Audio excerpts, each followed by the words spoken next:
Solid state हमारा chapter रहेगा। एक एक करके सवाल मैं आपके सामने रखता जाऊंगा और आप लोगों को जवाब देने हैं। सबसे पहला सवाल बीएसए टाइप का 1 मार्क का क्वेश्चन है and you have to answer that particular question in chat. ठीक है, तैयार हो?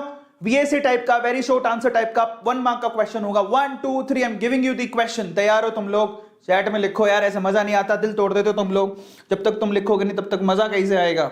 सो जस्ट राइट डाउन 1 मार्क के क्वेश्चन के लिए। Are you guys excited and ready? तैयार हो क्या? तुम्हारे सामने रख दूं मैं? हाँ, बल्ले बल्ले। और कसम खाओ खुदा की। कैसे खाओगे? कि तुम सारे चैप्टर करके जाना, मजा तभी आएगा। एक आध चैप्टर करने से मजा नहीं आता। पहला सवाल, तो first question front of you. पहले सवाल देखिए, सवाल किसमें पूछा गया? ऑल इंडिया 2014 में क्वेश्चन पूछा गया है। सवाल क्या है? What type of interaction hold the molecule together in polar molecular solid. अगर कोई पोलर मॉलिक्यूलर सॉलिड है उसमें फोर्स ऑफ अट्रैक्शन क्या होता है? इतना आसान सवाल, 1 मार्क का। सिर्फ आपको फोर्स ऑफ अट्रैक्शन का नाम लिखना था कि अगर कोई पोलर मॉलिक्यूलर सॉलिड है तो उसमें फोर्स ऑफ अट्रैक्शन क्या होता है। What is the force of attraction exactly? अगर वो पोलर मॉलिक्यूल है तो क्या आंसर दोगे? बहुत बढ़िया। यहां पर आंसर किस किस बच्चे ने दिया है जरा देखें। अमेजिंग यार, जो पढ़ के आते हैं। देखो 1 मार्क का क्वेश्चन है, बहुत बढ़िया यार, बहुत बढ़िया। अब यहां पर है ना, देखो बहुत अलग अलग बच्चों ने अलग अलग आंसर लिखे हैं। कई लोग लिखे हैं वेंडरवॉल्स। नहीं होगा वेंडरवॉल्स इसका आंसर। नो वेंडरवॉल्स आंसर नहीं होगा। London force of attraction answer नहीं होगा क्योंकि वो मॉलिक्यूल पोलर है। In that case the answer would be dipole dipole interaction. क्या आंसर होगा? डाइपोल डाइपोल इंटरेक्शन मेरे प्यारे बच्चों, डाइपोल डाइपोल इंटरेक्शन। समझ में आ गया? तो आप लोग आंसर समझदारी से दो। वेंडरवॉल्स आंसर नहीं होगा। वेंडरवॉल्स होगा नॉन पोलर के अंदर। जरा समझो सवाल क्या लिखा है। इसीलिए कहते हैं कि सवाल समबड़ी रहे तो सवाल टट्टी है, बिल्कुल टट्टी सवाल है, लेकिन इसी से 1 नंबर मिलेगा। इसी टट्टी के सवाल से तुम 1 नंबर निकालोगे। एक बात बता तुम ईमानदारी से, सपोज करना है ना, जो जिसने यहां पर चैट सेक्शन के अंदर टट्टी का सिंबल बनाया, मैं उसी बच्चे से पूछूंगा कौन था यहाँ पे। यहां पर एक बच्चे ने, मैंने देखा है ना, कहते हैं सवाल तो टट्टी है ना, ये लिखा किसी ने। तो मुझे एक बात बताएगा वही बच्चा जिसने यहाँ टट्टी का सिंबल बनाया।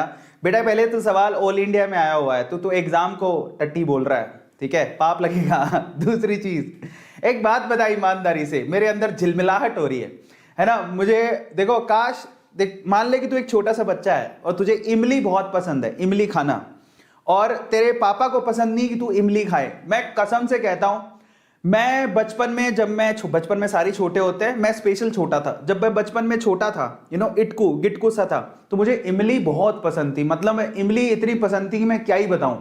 तो आपको मैं बताऊं कि ये बहुत पुरानी बात है, जब मैं बहुत छोटा था, ठीक है। आप लोग पता नहीं तब तक तो पैदा ही नहीं हुए थे, तो मैं ही छोटा था, तो आप कहां से पैदा हो गए।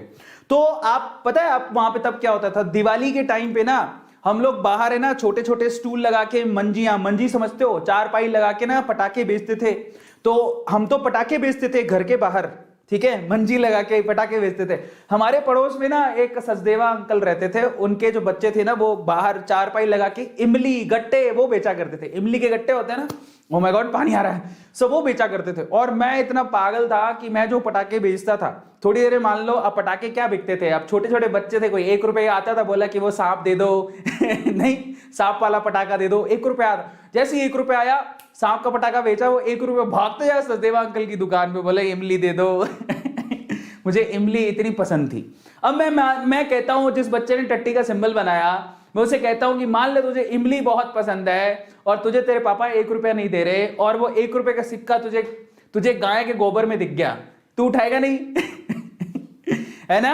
तो इसी तरह से इन टट्टी सवालों से आपको 1-1 नंबर निकालना पड़ता है, तभी तुम पास होगे। अब इसको टट्टी बोलने से काम नहीं चलेगा। समझ में आ गया? जिसमें बहुत झील होती है ना, जैसे मान लो तुम्हें बहुत प्यास लगी है, रेगिस्तान में हो, अचानक से पता लगा कि ऊंट ने जो पोटा किया है, उस ऊंट के पोटे के अंदर 10 रुपए का सिक्का पड़ा हुआ है, और वो 10 रुपए के सिक्के से ही तुम्हें पानी मिलेगा, तो तुम ऊंट के पोटे में से पानी, वो सिक्का निकाल के तुम खरीदने जाओगे, ठीक है। तो ऐसा ही सवाल था। तो तुम्हें यहां पर देख लो, ऑल इंडिया में आया हुआ है सवाल, answer this particular question is dipole dipole, ठीक है।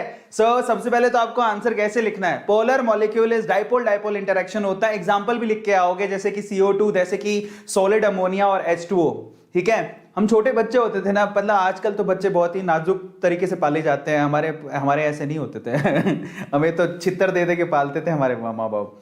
चलो अगले सवाल की तरफ चलते हैं। अगला सवाल ये रहा आपकी स्क्रीन पे, दिल्ली 2015 का क्वेश्चन है। दिल्ली 2015 का सवाल है, सवाल पढ़ो। What is the formula of the compound in which the element Y forms CCP lattice, atom X occupied 1/3 of the tetrahedral void? अब बताओ तुम लोग आंसर क्या बनेगा। और मैं आपको बताऊं, जो बच्चा सही में पढ़ के आया है वो बच्चा इसका आंसर है ना वर्बली भी दे सकता है। You want answer, you want question again?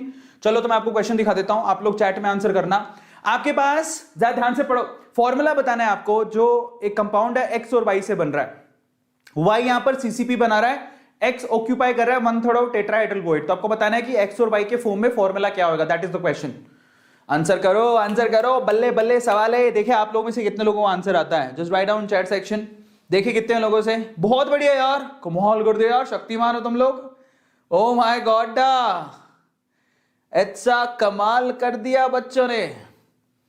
Oh my God, कैसे आया तुम लोग, मतलब तुम शक्तिमान हो यार, मतलब लोग आंसर लिख रहे हैं।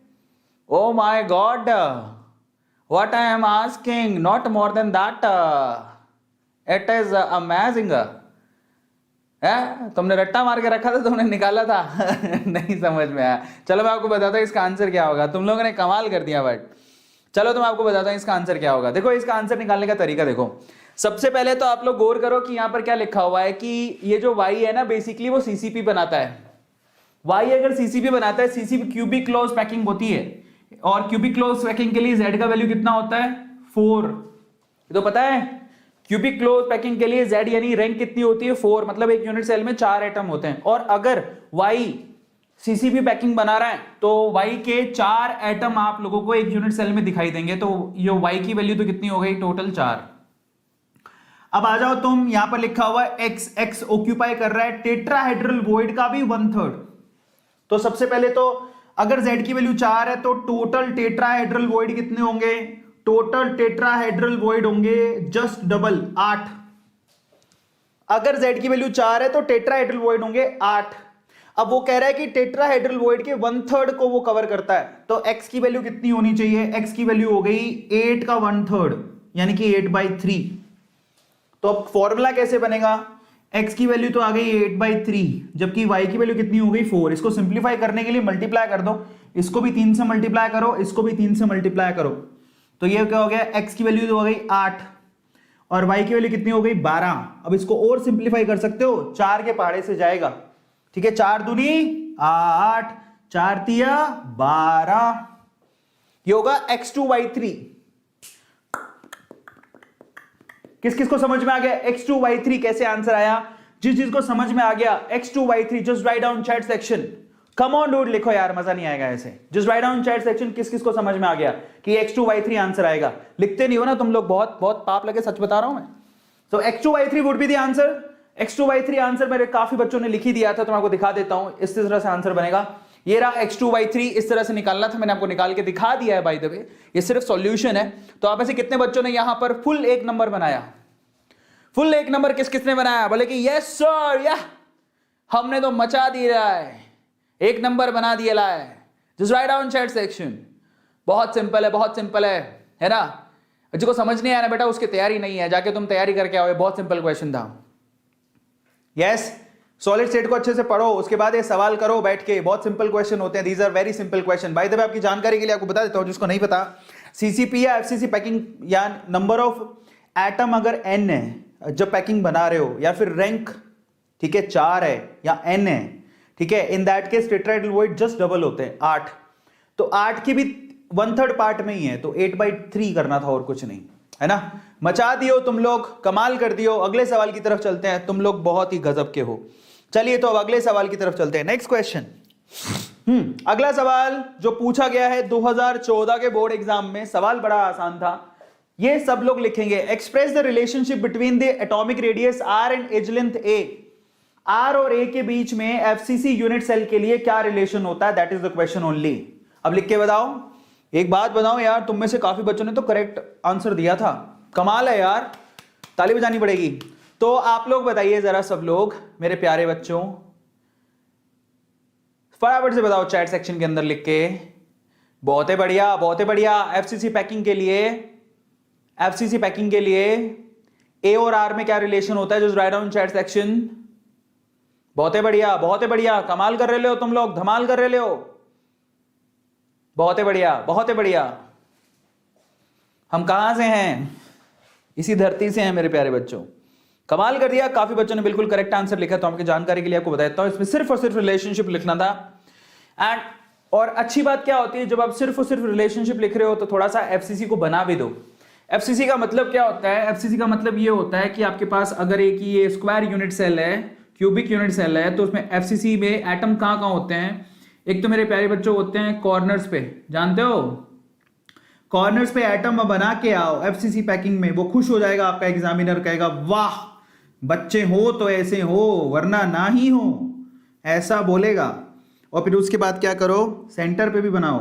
ये पहला सेंटर, ऊपर का सेंटर, नीचे का सेंटर, सामने वाले का सेंटर और यहाँ का सेंटर, आगे का सेंटर और पीछे का सेंटर, यह तुम्हारा एफसीसी होता है। इन दैट केस अगर आप यहाँ पर a versus a and r relation जानना चाहते हो एफसीसी के लिए, यहाँ पर क्या होता है? 4r किसके बराबर होता है? √2a के बराबर होता है बेटा। बहुत सिंपल है। ये किसके लिए है? ये एफसीसी पैकिंग के लिए है। अगर कोई आपसे बीसीसी पैकिंग का पूछ ले, ये लिखना नहीं है बट बीसीसी पैकिंग में साफ ही बता रहा हूं क्योंकि याद करना आसान है। 4r यहां किसके बराबर होता है? √3a के बराबर होता है। दोनों में फर्क देख लो। एफसीसी पैकिंग में तो आएगा √2 और बीसीसी पैकिंग में आएगा √3। Is it clear to all of you? Yes और नो? सबको याद हो गया formula? Question number 3, this is finished. बहुत ही बढ़िया। तो आपको सिर्फ 1 मार्क का क्वेश्चन था, रिलेशन लिख के आना था और कुछ नहीं। सो इस तरह से डायग्राम बना के इस तरह से आप और सोल्व करना चाहो तो और सोल्व कर सकते हो। 4r √2a के बराबर होता है, काट जो कटना है यही आएगा सेम। तो जिसको ये समझ में नहीं आया तो मैंने जो लिखा था वो गलत नहीं है। यहां पर मैंने क्या लिखा था? 4r √2a के बराबर लिखा था। मैं 4r को लिख सकता हूं 2 × 2r, यस, और 2 को मैं क्या लिख सकता हूं? √2 × 2r which is equals to √2r। तो √2 से ये √2 कैंसिल हो गया। तो फाइनली अगर r निकालना चाहो तो a/2 √2 आएगा। ये ऐसे भी लिख सकते हो, एक ही बात है, कोई फर्क नहीं है। समझ में आ गया? सब कान इधर उधर से पकड़ा हुआ है। बहुत बढ़िया। अब अगले सवाल की तरफ चलते हैं। नेक्स्ट क्वेश्चन आप लोगों को आंसर करना है। ऑल इंडिया 2012 का सवाल है। Which stoichiometric defect increase the density of the solid? My god, क्या क्वेश्चन है। ऐसा कौन सा डिफेक्ट है जहां पर स्टोइकियोमेट्री, कौन सा स्टोइकियोमेट्रिकल डिफेक्ट है जहां पर डेंसिटी बढ़ती है? Can you answer this question? ऐसा कौन सा स्टोइकियोमेट्रिकल डिफेक्ट है जहां पर डेंसिटी बढ़ती है? Oh my God, what a question मेरे प्यारे बच्चों, कमाल का धमाल का क्वेश्चन है। बता दो, मान जाऊंगा। हाँ, शॉर्ट की गलत, फ्रैंकल गलत, शॉर्ट की गलत, फ्रैंकल गलत, इंटरस्टिशियल और तो जो शॉर्ट की और फ्रैंकल लिख रहे हैं वो गलत। आपसे क्या पूछा गया? आपसे पूछा गया कि किसमें डेंसिटी इंक्रीज होती है? इंक्रीज। मेटल एक्सेस गलत, मेटल डेफिशिएंसी गलत, डेंसिटी इंक्रीज होती है बेटा, इंक्रीज। Is this clear? तो चलो मैं आपको बताता हूं। बहुत ही बढ़िया, बहुत ही बढ़िया, दैट्स रियली अमेजिंग। चलो तो आपको बताता हूं। इंटरस्टिशियल, बिल्कुल सही, आप लोग सही जवाब दे रहे हो जो बच्चा है यहां पे। तो यहां पर ऑल इंडिया 2012 के सवाल का पूछा गया था। देखो, 1 नंबर, ऐसे सवालों में 1 नंबर बनते हैं। आंसर इज इंटरस्टिशियल डिफेक्ट बनेगा इसका आंसर। मैं आपकी जानकारी के लिए आपको बता देता हूं। इंटरस्टिशियल में क्या होता है? बेसिकली ये एटम्स में होता है, आयंस में नहीं है। डिफेक्ट एटम मॉलिक्यूल्स में होता है। एटम या मॉलिक्यूल जो आयन नहीं होते, उनमें बाहर से फॉरेन एटम्स आते हैं जो इंटरस्टिशियली बैठ जाते हैं, जिससे डेंसिटी इंक्रीज होती है। That is the answer. तो इंटरस्टिशियल डिफेक्ट कहलाएगा वो। Is this clear?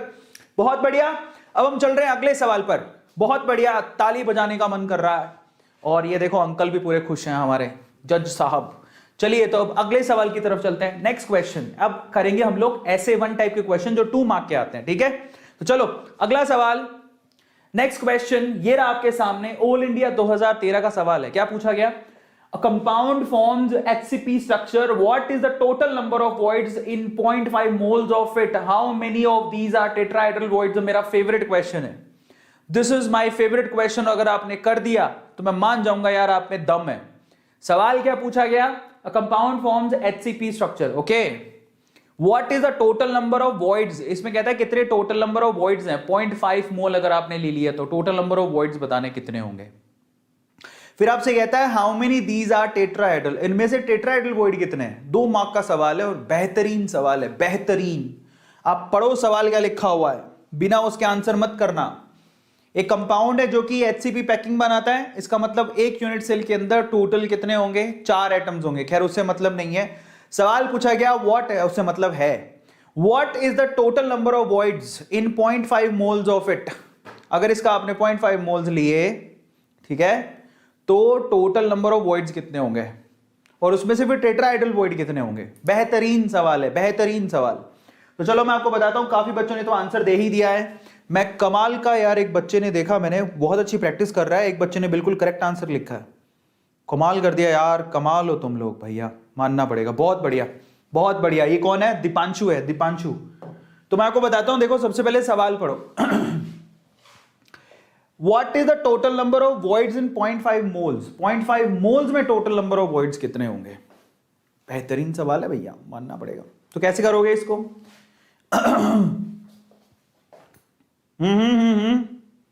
ऐसे गुनगुन गुनगुन. चैट खोलता हूं. एक बच्चे ने तो काफी एकदम करेक्ट आंसर कैसे लिख दिया भाई तुमने. एक बच्चे को देखो आप, एकदम करेक्ट आंसर लिख रहा है. देखूं यहां पर, ये रहा, ये एक बच्चा था 9 इंटू, ये रहा यश प्रताप. कहां गया? एकदम करेक्ट आंसर लिखा है इसने. यश प्रताप सिंह 9 इंटू 10⁻23, मतलब 9 पॉइंट समथिंग होगा, but that's also correct. That's also correct. बहुत बढ़िया भाई, मानना पड़ेगा इस लड़के को. ठीक है. और कौन है? और कौन है इसके अलावा? ये रहा करेक्ट आंसर लिखने वाला, ये मोहम्मद जुनैद. ये रहा करेक्ट आंसर. मोहम्मद जुनैद ने एकदम करेक्ट आंसर लिखा है. भाई ताली बजाओ एक बार इसके लिए यार, कमाल कर दिया इस लड़के ने. और कौन है? ये मित्तल चौधरी. टोटल कमाल है यार. अब किस किस को ये सवाल आता था? ना मेन क्वेश्चन इज दिस, किस किस को लगता था कि ये सवाल मुझे आता है? Main question is this. तो लॉजिक पकड़ो. सबसे पहले तो लॉजिक की तरफ चलते हैं. क्या कहता है आपसे सवाल, जरा पढ़ो. अब जरा समझना. अच्छा मैंने सेलेक्ट कर लिया था? नहीं किया था. अच्छा हाँ सेलेक्ट कर लिया था. एक सेकंड रुको, मैं इसको मिटा देता हूं. हाँ तो अब आते हैं, कहते हैं यहां पर एचसीपी पैकिंग है and what is the total number of voids in 0.5 moles of it. Okay, हमें मेरी बात ध्यान से सुनना. अगर एक यूनिट सेल में Z की वैल्यू 4 हो, ध्यान से समझना, या n मान लो, Z की वैल्यू n हो, तो उसमें टोटल टेट्राहेड्रल वॉइड कितने होते हैं? टेट्राहेड्रल वॉइड जस्ट डबल होते हैं, जस्ट डबल होते हैं, ट्वाइस ऑफ n होते हैं. और ऑक्टाहेड्रल वॉइड कितने होते हैं? ऑक्टाहेड्रल वॉइड होते हैं n. अब यहीं से लॉजिक आप पकड़ लोगे. तो टोटल वॉइड्स कितने हुए? टोटल वॉइड्स, बस यहीं से सारा लॉजिक पकड़ना है और कुछ नहीं. n और twice of n plus n कितना होता है? Thrice of n. ये लो, बस यही करना था और कुछ नहीं. अब मैं आपको समझाता हूं.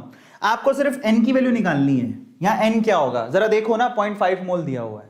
क्या मतलब है इसका? आपको पता है कि एक मोल में नंबर ऑफ एटम कितने होते हैं? 6.023 इंटू 10⁻23. 22 भी लिख सकते हो. तो 0.5 मोल्स में कितने होंगे? 6/2. यस, आधा ही तो कर रहे हो. ये इतने आया सबको समझ में? यस और no? Can you please answer this question, yes और नो? आ गया सबको समझ में? एक मोल में इतने एटम होते तो आधे मोल में कितने होंगे? उसका आधा. तो तुम्हारे पास n का वैल्यू आ गया. n का वैल्यू कितना है? 3.023 को क्या 12 मान लो. 012 इंटू 10⁻23. ये n का वैल्यू है. एक मोल में इतने एटम होते तो 0.5 मोल में इतने एटम होंगे. सबको समझ में आ गया? और आप देखो टोटल जितने एटम हो उसके 3 गुना वॉइड निकलेंगे. टोटल वॉइड देखो जरा ध्यान से. अगर जरा ध्यान से इसको चेक करना. अगर Z का वैल्यू n है तो टेट्राहेड्रल वॉइड होंगे twice of n, octahedral void होंगे n, तो टोटल वॉइड कितने होंगे? Thrice of n. अब आपके पास ये देखो n की वैल्यू कितनी है, ये आपको समझ में आ गया. n की वैल्यू है 3 इंटू 10⁻23. इसको मात्र आपको 3 से मल्टीप्लाई करना है. 3 3 9, सो 9 इंटू 10⁻23. दैट्स इट, और कुछ नहीं है. टोटल वॉइड्स में टेट्राहेड्रल वॉइड कितने होंगे? टेट्राहेड्रल वॉइड उसको 2 से मल्टीप्लाई कर देना है. 6 इंटू 10⁻, तो आंसर कितना आएगा? सो टेट्राहेड्रल वॉइड होंगे 6 इंटू, अप्रोक्सीमेटली लिख रहा हूं 10⁻23. और टोटल वॉइड्स कितने होंगे, that is 9 into 10⁻23। That's how you have to answer this question. तो आपको दिखा देता हूं, जिसको समझ में आ गया, काफी बच्चों ने तो इसका आंसर निकाल ही दिया था, बट फिर भी मैं आपको दिखा देता हूं, जरा आप समझो। Number of atom in 0.5 moles of HCP। तो क्या करना है, एक मोल में होते हैं 6.023 into 10⁻5 में कितने होंगे, निकाल लिया था हमने, सबको समझ में आ गया। अब आप देखो नंबर ऑफ ऑक्टाहेड्रल वॉइड, जितने नंबर ऑफ एटम होते हैं उतने ऑक्टाहेड्रल वॉइड होते हैं, जानते हो, तो आंसर आ गया ये। अब number of tetrahedral void just double होते हैं, 2 से मल्टीप्लाई करना था, तो टोटल इन दोनों को जोड़ना था, तो टोटल आ जाता, टेट्राहेड्रल वॉइड आपने निकाल ही लिया। बहुत बढ़िया, काफी बच्चों ने करेक्ट आंसर दिया, और 2 नंबर पक्के अगर आप ये करके आ गए तो है कुछ नहीं, बच्चों को डर लगता है बट है कुछ नहीं इसके अंदर। चलिए अब अगले सवाल की तरफ चलते हैं। दिल्ली 2010 का सवाल है। सवाल क्या पूछा गया, chromium metal crystallises in a body centred lattice, okay, BCC, is length of the unit cell is 287 picometre. अब आपसे सवाल क्या पूछता है, calculate the atomic radii of chromium. इतना आसान सवाल, इतना आसान सवाल। तो अब इसका आंसर कैसे करोगे, मैं डायरेक्टली करके दिखा देता हूं। आपको क्या दिया हुआ है जरा आप चेक करो, this is body centred. Body centred के लिए 4R किसके बराबर होता है, बताया था थोड़ी देर पहले, किसके बराबर होता है, √3a के बराबर होता है। अब आपको निकालना क्या है, एटॉमिक रेडियाई, तो R का वैल्यू निकालना है, कैसे निकालोगे, √3 into a/4, यस, √3 इसकी वैल्यू रख देना, एक की वैल्यू कितनी दे रखी है आपको, ये रही 287 पिकोमीटर में आप आंसर निकाल सकते हो, ठीक है। तो पिकोमीटर को एज इट इज रख दो, उसको 4 से डिवाइड कर दो, तो रेडियस आपकी 4 आपके किस में आ जाएगी, पिकोमीटर में आ जाएगी। Is this clear. दिल्ली 2010 का सवाल है, आगे कैलकुलेशन करनी थी और इसमें 2 मार्क आपके पक्के थे। किस किस को समझ में आ गया ये question, just write down chat section. किस किस को लगता है ये तो क्वेश्चन बेहद आसान था, कम ऑन डोट, सिर्फ फॉर्मूला बेस्ड क्वेश्चन था, जरा देख लो, फॉर्मूला बेस्ड क्वेश्चन था और कुछ नहीं। R की वैल्यू इतनी आएगी पिकोमीटर में, ये रहे आपके सामने, दैट्स इट। किस किस को समझ में आ गया, यस यार, काफी बच्चे तो एकदम मेहनत करके आए, दिख रहा है मेरे को।